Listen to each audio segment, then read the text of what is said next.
श्रीगुरुभ्यो नमः। हरिः ओम्।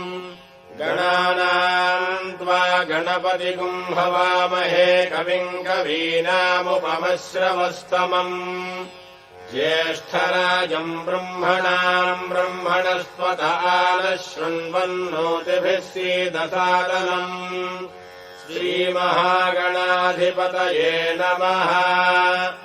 अस्य श्रीरुद्रस्य प्रश्नस्य अघोर ऋषिः अनुष्टुप्छन्दः सङ्कर्षणमूर्तिस्वरूपो योऽसावादित्यः परमपुरुषः स एष रुद्रो देवता अग्निक्रतुजरमायामिष्टकायागुंसतरुद्रीये जपाभिषेके विनियोगः।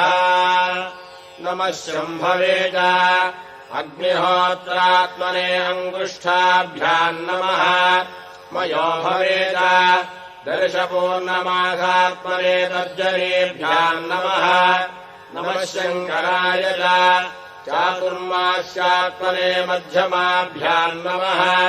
मयस्कराय च निरूढपशुबन्धात्मने अनामिकाभ्याम् नमः।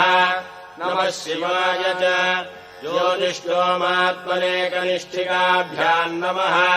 शिवतराय च सर्वकृत्वात्मने करतलकरपृष्ठाभ्याम् नमः।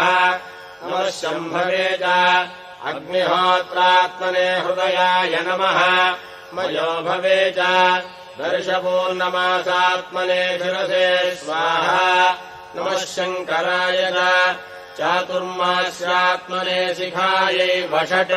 मयस्कराय च निरूढपशुबन्धात्मने कवचायहम्।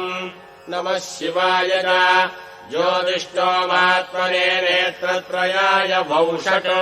शिवतराय च सर्वकृत्वात्मने हस्त्राय फट्।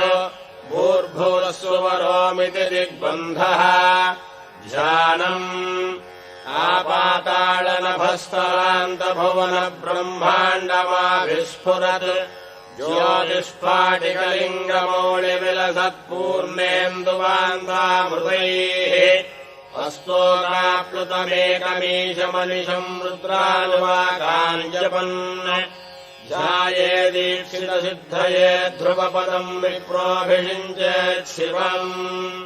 ब्रह्माण्डम् व्याप्तदेहाभसितहिमरुचा भासमाना भुजङ्गैः कण्ठे कालाः कपर्दाः कलितशशिकलाश्चण्डकोदण्डहस्ताः त्र्यक्षा रुद्राक्षमालासुललितवपुषशाम्भवामूर्तिभेदाः रुद्राः श्रीरुद्रसूक्तप्रकटितविभवानः प्रयच्छन्तु सौख्यम्।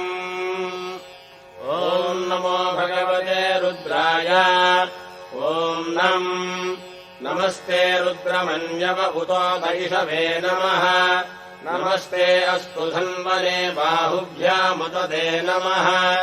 या तैषः शिवतमा शिवम् बभूवते धनुः।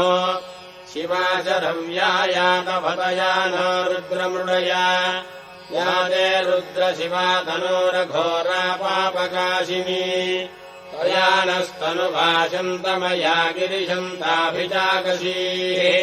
यामिषम् गिरिशन्तहस्ते बिभर्ष्यस्तवे शिवाङ्गिरित्रदा